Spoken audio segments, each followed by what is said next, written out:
Hey everybody, Jennifer McCulloch with Century 21 High Desert, here with another month of beautiful conversations. So these are monthly deep dive conversations that are completely unscripted with different people on different topics. And really my whole goal with these is to kind of build a community where we learn that we're just really not all that different from each other. You know, we're all on this journey together. We're trying to just, figure it out together. And I felt like I really enjoy having deep dive conversations with people. And so I wanted to be able to share that with all of you. So I am so excited. I am here with Cari Mugz. I always call you Mugz, but is it actually My actual name is Cari Mugz, but I go by Cari Mugz. Okay. Everybody knows me by Cari Mugz. I'm always confused. Fine. Yeah, it's always good. So Cari owns Spunky Spirit, and Cari, maybe tell them a little bit about Spunky Spirit or what they could find. I'll post her website on this video too, but yeah, Spunky Spirit is a place that I wanted to make where people could step into who they really are and their gifts, and I don't like to say the word power, but their own power, like an empowerment kind of thing. And I love it. And so I made it's a kind of a connection to who you are and to honestly to source or God or your past loved ones. And it's just that connection, and because we all want to feel connected in some way, but it's hard to feel connected if you're not connected to yourself, right? 100%. So that's why my goal for Spunky Spirit was to do that, to help people to feel, kind of step into who they are spiritually and to empower them. Yeah. I love it. And she does a beautiful job of that. Well, first of all, look at her. I mean, she's beautiful and just radiant. And I love that it's called Spunky Spirit because you are spunky. And yep. I've had the pleasure of being able to, I've known Cari for a while now, but I also was able to attend one of her retreats. And I, really like diving within ourselves because that's where true change happens, right? And no matter, what you believe in this world, it's all about your inner power and strength and learning about who you are. And so one of the things that we're going to talk about today, our topic for today is kind of embracing ourselves, embracing who we are, right? Because you think that seems so easy. But it's not. Why is it so hard? Well, I used to get mad because people would be like, well, you just got to love yourself. And I'd be like, what does that even mean? Like, I do. I love me. You know what I mean? Yeah. But it's so much deeper than that. And I think that, once you start to, it's about healing. It's about healing. It's about really realizing who you are and what you want. Because a lot of times we're just so into what everybody else wants, or we're such a, like I was a chronic people pleaser, and I just wanted to be like, I just wanted to make everybody happy.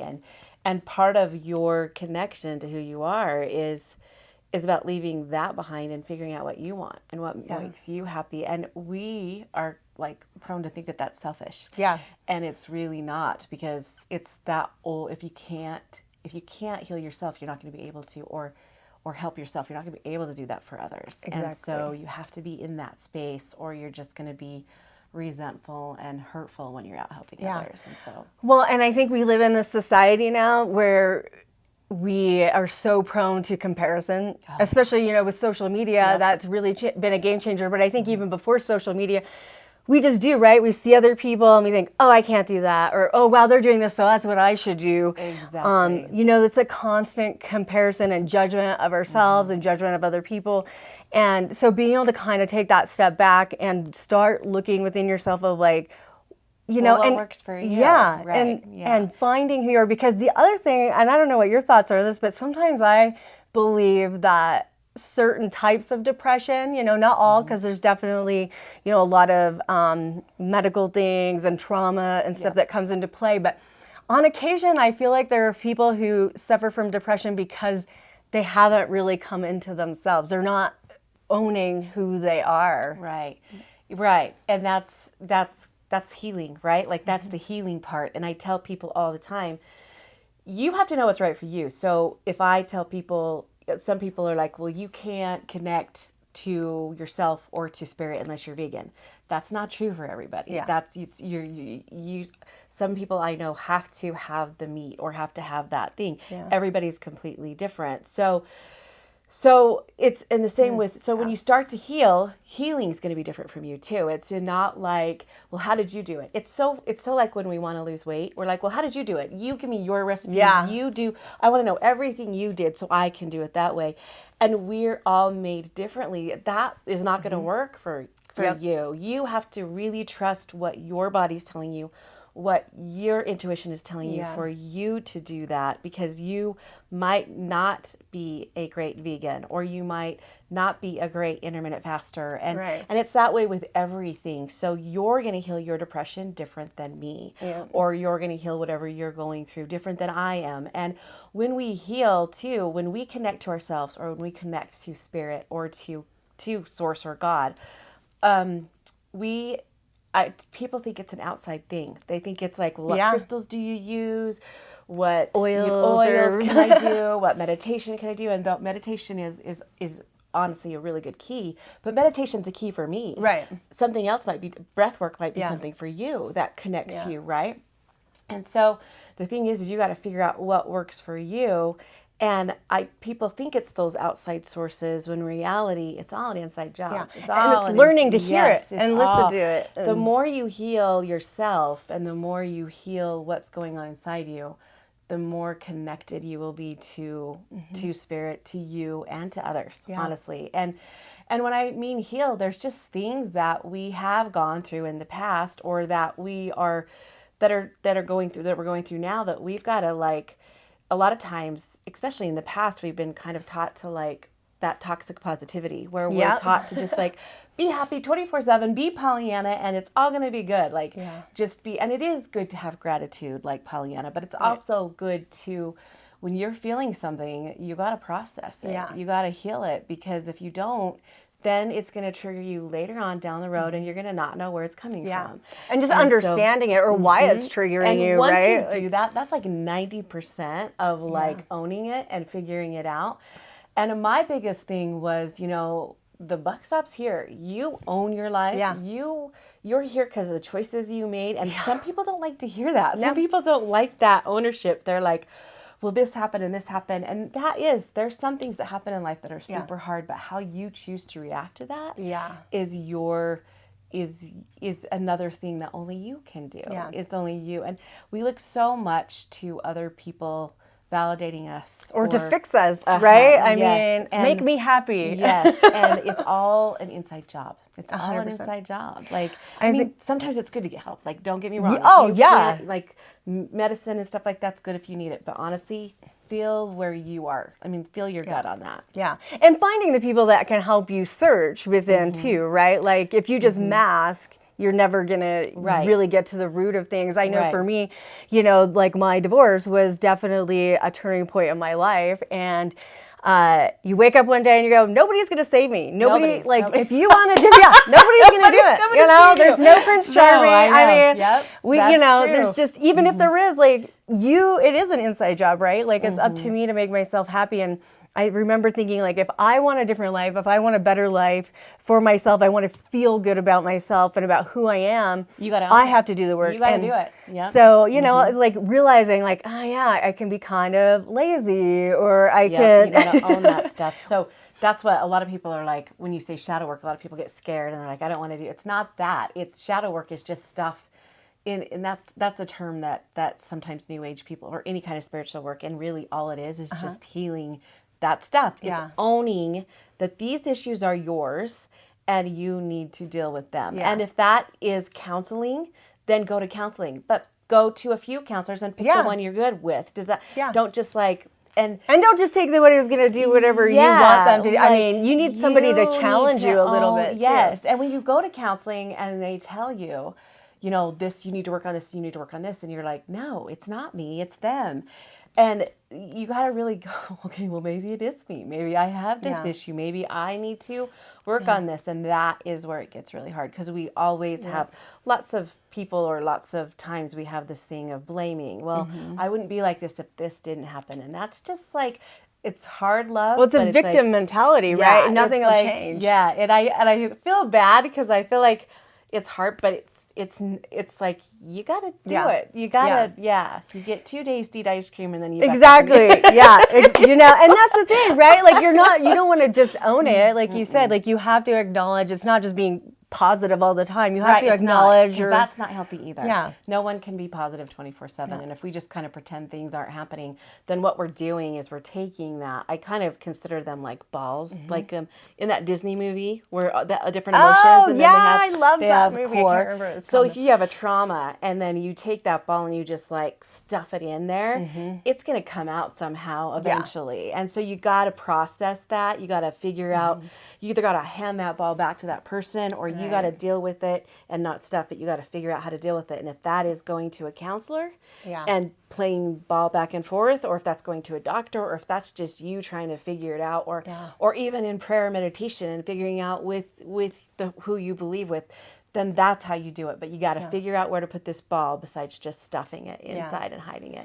Well, and to take this a step further, I mean, so that's about kind of owning where you're at and why and all the things. But then if you think about all the people out there who maybe work jobs that they hate, but you know, maybe on the weekend they're taking people on a hike and they're a guide and they love it and they feel fulfilled, right? Or they do photography and I realize that sometimes certain paths are hard to break into financially and stuff, but also recognizing the kind of person that you want to be and what brings you joy, and then trying to take your path that way. It can be scary and overwhelming, but let me tell you, it's so rewarding when you do, because your life is transformed. And so I kind of, you know, in talking with your journey, I know you have these gifts and they were something that maybe over time you kind of pushed away as like, I don't want to be that person. I don't like, that's scary, you know. Right. So I had these gifts when I was little, and I kind of figured out early on that they weren't really well received, you know, like my mother, bless her heart, was one of them. She was just like, that's just weird. Don't do that anymore. You know, like she'd just be, and so you learn, okay, this isn't supposed to be by society standards. This is not, this is a belief system that everybody else has around me. So I'm going to have to confide with that. So I hid it for so long. I started to hide it, or I started to, you know, or then I would in high school, if any of you out there, I drank quite a bit because I wanted to just, because it's masking, right? It was masking. I was hiding it. And then after that, I thought that if I, you know, went into another different belief system, that it would make it go away, and it didn't. It just actually, I went through my divorce and it just came on full force, and I couldn't. Divorce, they always bring out the new beginning. Yeah. So then it just came out full force, and I wasn't able to mask it or hide it. I would get migraines. I would get all the things. So I had to just, and I spent a good couple years like in the closet with it. Like I would help people over online, or I would do phone sessions, or I would do, but in the area I would hide it and no one really knew. And because it was so scary, because my belief system, my culture around me believed in something entirely different. And I was like, I'm a good person. I try and help people. You know, God wouldn't give this gift to a 5-year-old little girl and not, you know, and so a lot of it stemmed from intention, like what your intention is to do with that gift. And so finally I just was like, well, what happened honestly is I think I just got pushed, because I did a session for somebody in Idaho Falls, and after that it just went crazy. It just went like wildfire. It was like, oh my gosh. And almost forced you to go, okay, I'm either stepping into this, or I either gotta like do this or not do this. There's no more fence sitting. There's no more. And I just had to realize that it was one of those things. On the weekend, I did what I loved, but I worked corporately on the weekdays and didn't love it. And I knew this was, and so some things happen, and I'm like, okay, it's so funny, because if you don't want to, if you're like sitting on the fence and the universe or God or has something different for you, then they'll push you.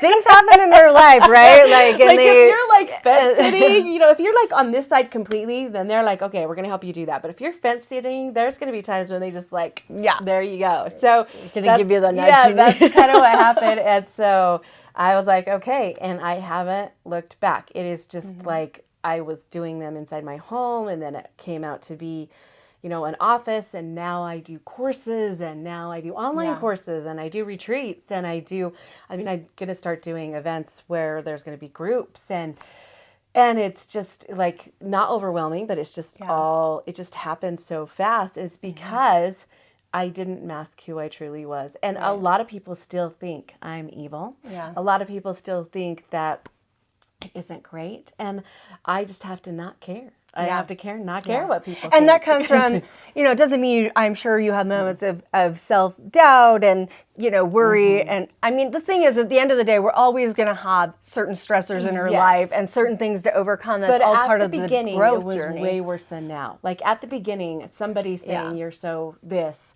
I could have crawled up in bed and stayed for 2 days. Fetal position for the rest of your life. And read the Bible and be like, but now I'm more like, if someone says something, I'm like, I don't really care. It kind of rolls off a little easier.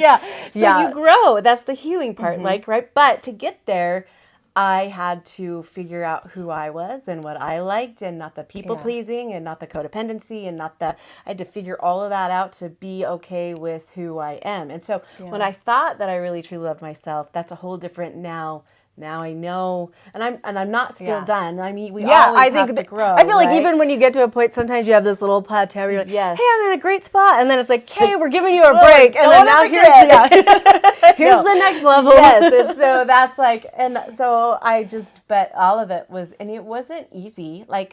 People think that this.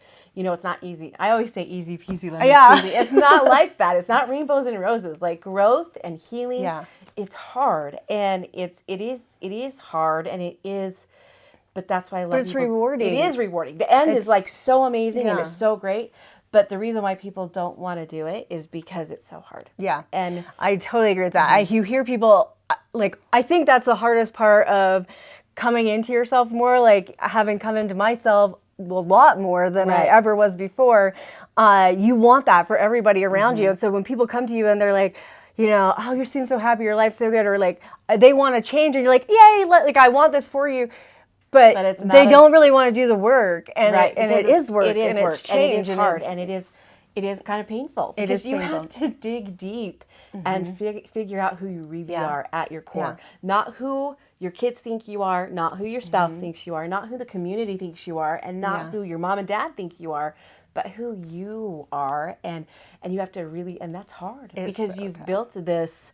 Okay, I'm this person for this person, I'm this person, and I'm this person, I'm this person, and we forget who you forget who your soul is, and so that's why it's so hard, and trying to find who you really are can sometimes be really a hard journey, but so worth it. And you have to make so many life changes. Maybe that's who you spend your time with. I did. Oh yeah, I did change.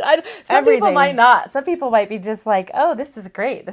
But I had to make my life completely changed, and I did lose some friends, and I did lose, some family members. We were just, at a family function, and I know some of them were thinking stuff of, and I know. Just because they wouldn't talk to me, and I just had to be okay with it. It's just their loss. And you realize it's more about them. It is totally more about them and their belief system, and that's just how it has to be. Yeah. And I think the key to remember too is it's baby steps. I mean, you're not just all of a sudden wake up one morning and go I know I'm ready for a whole new life. I mean, sometimes that happens, I guess. No, those might be called midlife crises. I don't know. There is a difference. I know. These things. I mean, it could be triggered by a midlife crisis. But that's true, Or it could be triggered by a death of someone in your family or someone you were really close to, or it could be triggered by a divorce. Usually it is triggered by something pretty traumatic in your life where you're just like, I don't want to do this anymore. Exactly. I really want to be who I am. And it's sad that those are what the triggers are sometimes, but that's so it's kind of hard because... Well, and then, the confidence factor, in just... I'm trying to think of the best way to explain it. I know for me, when I started on my journey, for that first year, all of a sudden I was just man, I was in it, and I was doing lots of great things, and things would just come to me, and then it did feel easy for a while, and I'll never forget, it was 2000, I want to say 19 or 20 even, I did a podcast with Renee Oswald. She does the East Idaho Entrepreneurs, I think is what it is. Okay. Anyway, and she had interviewed me about some of the things I was doing because I had started like just that small Facebook page, Love Yourself Project. We were going out in the community and kind of I got one of those. Yeah, you were like one of my first people. You were one of my first people. I remember that. Yeah, and I would give these little words that, you know. I still have mine. It's Did you really? Oh my gosh. My whole point was like, I felt so empowered about learning to love myself. Like this was this new concept that nobody had heard of or something. And so I wanted to share that with, you know, the world. And I felt very empowered. And I'll never forget, she said, so what's your next step in all this? And I said, well, I'm going to start these videos and talking about all these, you know, things like this, what we're doing right now, beautiful conversations. And all of a sudden it was like, I put it out there and like the fear stopped me dead in my tracks. And here we are. I didn't start doing these until the beginning of this year. So here, you know, 3 years later, and even then, I mean, I had a friend who just kind of pushed me to do it, and it was the nudge I needed. But I was scared, the fear of what people are going to think of you, you know, the judgment. And that's the thing that's crazy is I think I was reading in a book one time that our only fears that we're born with are the fear of loud noises and the fear of falling. Those are the only two fears that we have when we're born. So the rest of the fears that we have are all taught to us, are all believed. Like all of it, it's all crazy. So we normally have those two fears, but all the other fears that we have, it's because we've been taught that.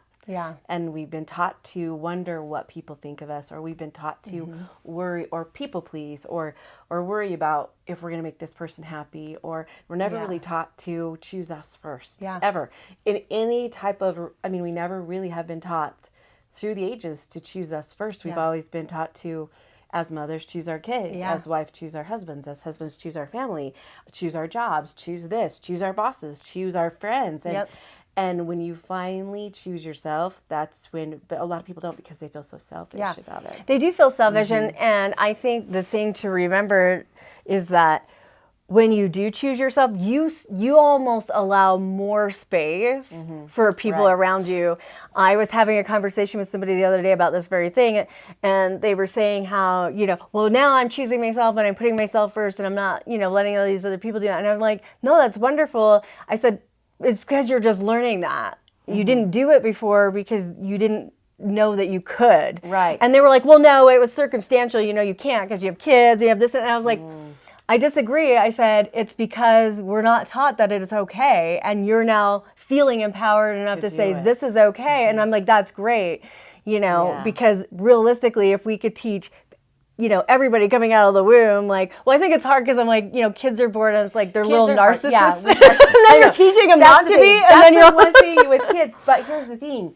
When you, like, the kids are the hardest. I had 4 little kids. I was a single mom for a couple of years. And your kids do demand a lot of your attention. So when you're younger and you have kids like that, it is a little bit harder. But that's when you've got to decide, I've got to pay I mean, sometimes my financials, but I've got to either trade babysitting or do something so I can have time for me, because I have daughters who are mothers and they don't want to do that because they don't want to spend, they want to break it, but then they don't dare take the break or they don't feel like they, do you know what I mean? And it's so like that guilt. You have to choose, the guilt and everything. And you have to choose you, because when you come back to them, you're going to be so much greater. And I know that people use this analogy all the time, but it's so true.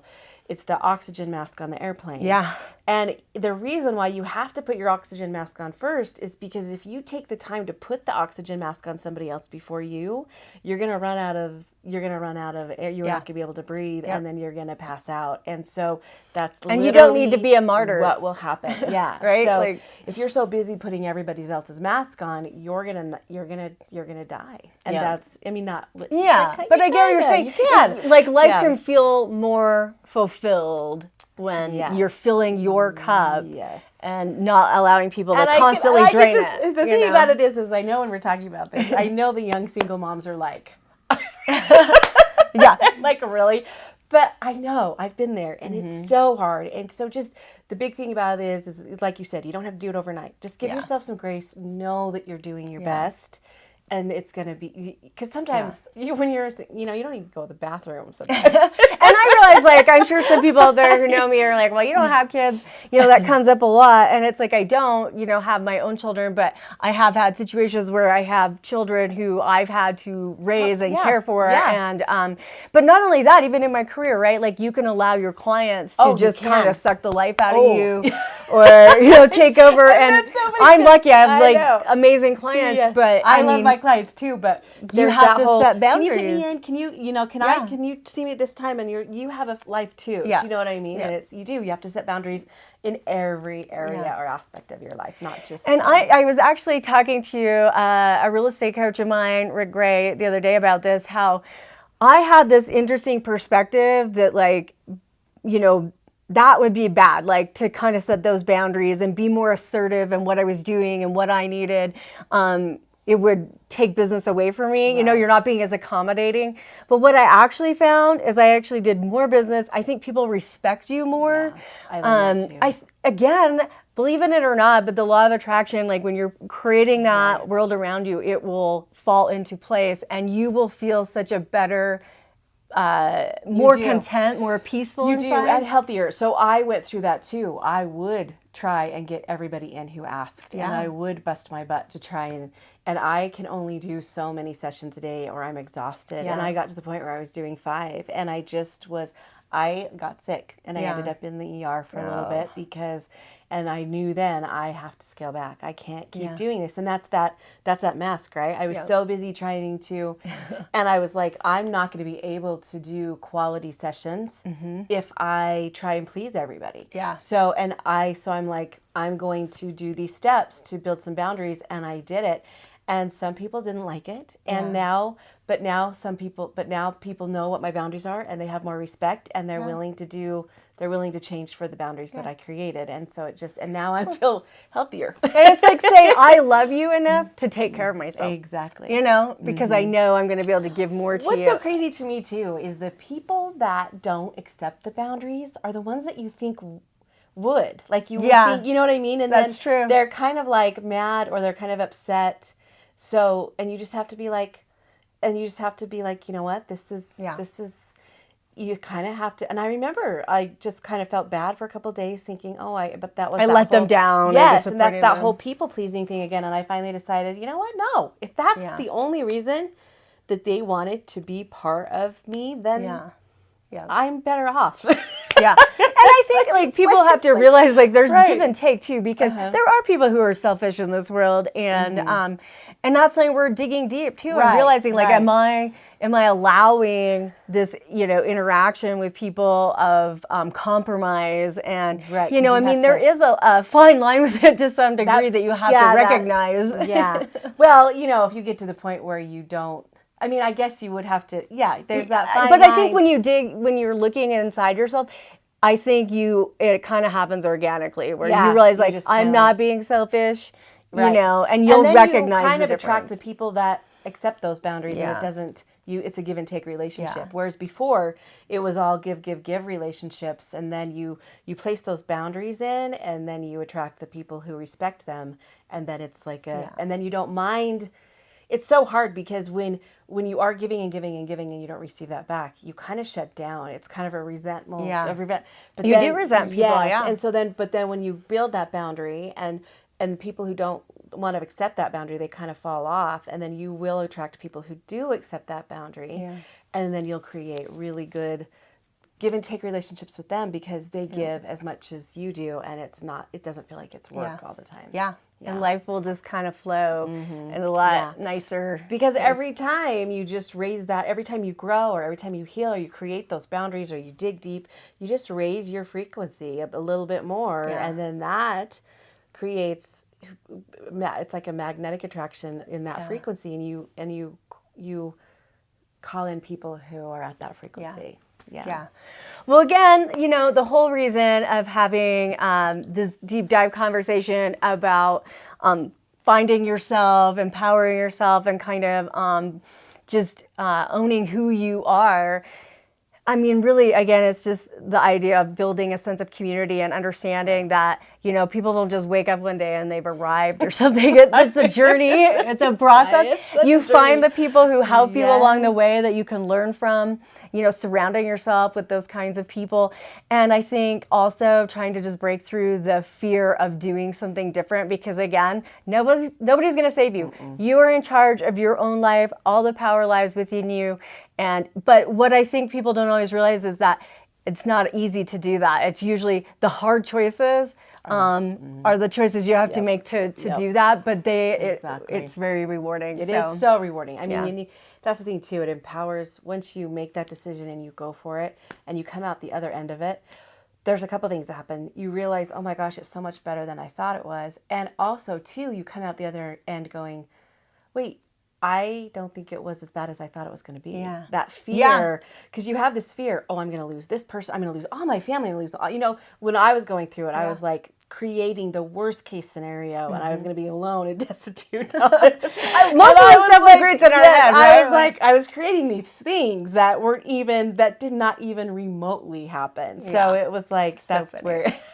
I know. We're our own worst enemies, I swear, at times. Just kind of go past that and just know that it's like so worth it at the end. Absolutely. Yeah. Well, I am really grateful to you for doing this video with me, because we've talked about, it's hard. It's hard to put yourself out there and to put ourselves in front of cameras, especially being women, you know, while we're looking at our wrinkles and our, just all the things, right? Yes. And we're just trying to overcome that ourselves. So my challenge to all of you is to just take some time to sit back and evaluate your life and see if you can just take a nugget of information that we've shared today and say, what's one thing that I don't love that I want to change. Yeah. And I challenge you to just find it and take that baby step forward, or maybe it's a big leap, but do it, because I guarantee you won't regret it. Yeah, and if you're kind of having a hard time finding what you want to change, kind of realize what makes, when you do something and you realize that makes you, like if somebody does something to you or something happens throughout the day, or you're scrolling on social media and something makes you mad or something makes you sad or something triggers that emotion for you, try and ask yourself why. Yeah. Why did me seeing that person on social media do that? Why did that trigger that for me? And that is where your journey's going to start too. Like, so if you think, well, I don't really know where to start with that. Start with what triggered me and why do I feel that way? And then that will lead you down a whole, absolutely. That will lead you where you're supposed to go. Thank you so much again. And thank you to everybody for just watching. And please share this with somebody you think might enjoy it. And we just hope you have a great week and look forward to next month and whatever my topic might be then. Thanks, everybody. See ya.